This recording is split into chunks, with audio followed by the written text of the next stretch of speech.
Hello everybody, Harry Koster here with another Thirsty Thursdays. No, it's the other Thirsty. Thirsty for knowledge. Alright, so with me today is Anthony. So we're going to start doing these videos, kind of together, get some information to you. Today we're going to talk about biceps tears. Earl yesterday in his videos talked about some exercises to either help treat or help prevent biceps tears. So let's talk a little bit about that. So, Anthony, biceps, that's two-headed muscle, right? Right. Okay, so where's those heads at? All right, let's show them here.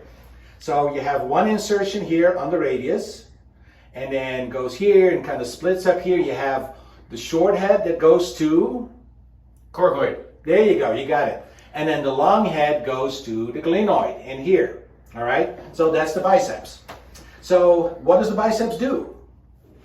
Obviously, it flexes. But did you know it does another movement?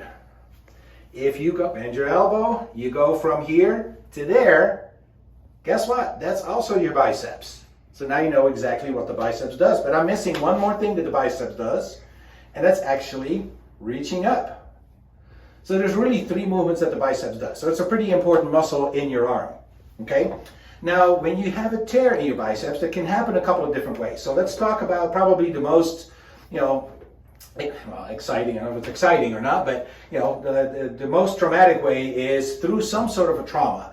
That can be from heavy lifting, can be maybe from catching something falling out of the air, something like that. You could have a tear that's off of the bone here, and sometimes actually may come with a little piece of bone, and you'll get what's called a Popeye arm, where you see the biceps now, instead of nicely here, it'll be kind of all bunched up there because nothing is attached here anymore. So that's a major problem. Quite often that requires surgery. Not much we can do, in physical therapy about that, except we can treat you after the biceps, tear surgery. All right, so now we go on the top. You can tear that. Now this short head, the one that goes through the coracoid process, which, by the way, is kind of hidden right here. Now, that one doesn't tear very often, so we don't have to worry about that one. But the long head, that actually runs up through here, that one, so goes right up in here, that one can tear off. Now, because there's two heads of it, if this one tears off, you can actually still have some biceps function because the short head is most likely still intact. So you'll just be weaker, but you can still bend your arm and you can still, twist it and everything, right? Right. Good. All right, so let's go to tendonitis, because tendonitis can lead to tears, can lead to problems, right? So what is tendonitis? Tendonitis really is you want to look at the end of the word. Itis means inflammation. So tendonitis means you have inflammation of the tendon. In this case, we're talking about the biceps tendon. Very common, it happens. Yep. Overuse, stuff like that. Those guys in the gym, always working on their biceps, trying to get swole. Itis happens. Yep. Okay. Or just, you're just doing repetitive stuff. It doesn't even have to be in the gym. Maybe just repetitive movements.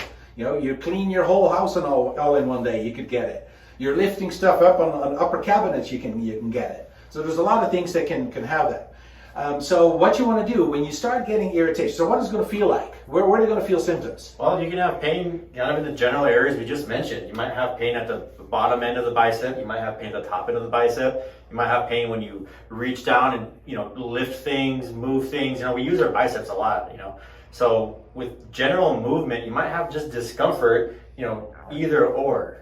Okay, so naturally what you want to do, put the fires out. Start icing. That's what I tell my patients. When you have some type of itis, it's inflamed, there's a bunch of fire there. Well, how do you put out fires? You throw some water on it. In this case, we use ice. So step number one, use some ice. Wherever it is, ice 10 minutes, more or less, 3, 4, 5 times a day, however many times you need, however many pieces of water you got to throw on the fire, whatever it takes. Yep. So that's one thing you can do. Something else you can do is maybe take an over-the-counter anti-inflammatory.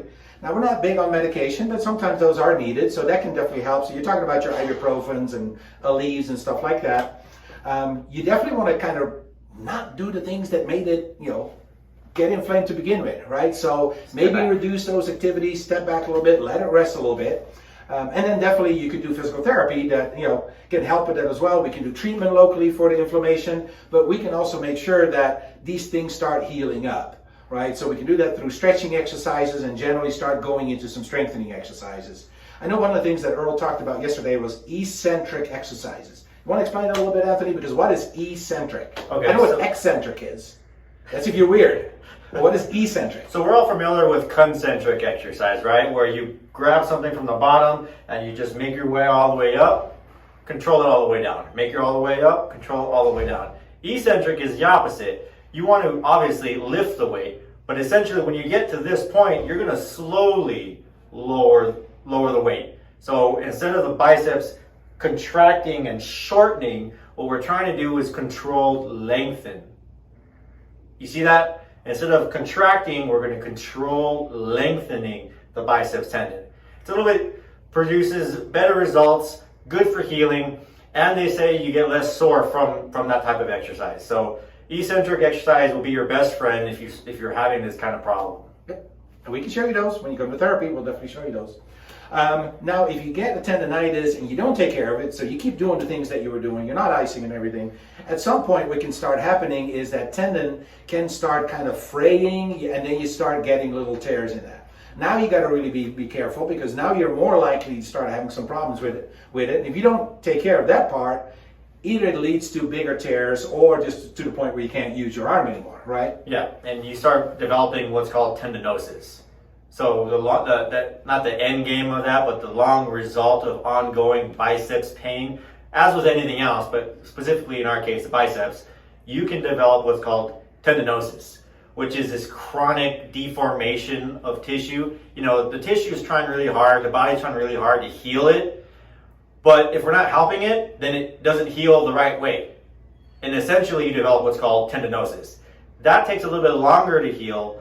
That takes a little bit more time, a little bit more pressure, and definitely by that time you do need to speak to a therapist, because they're the ones that are going to help you. Absolutely. So, you have a little bit of tendonitis, take care of it, ice it, come see us. Gets to be some tears, absolutely come see us. Hopefully we can prevent, major tears. And definitely, go back to Earl's video yesterday, look at some of these exercises. If you have questions, give us a call. All right, see you next week.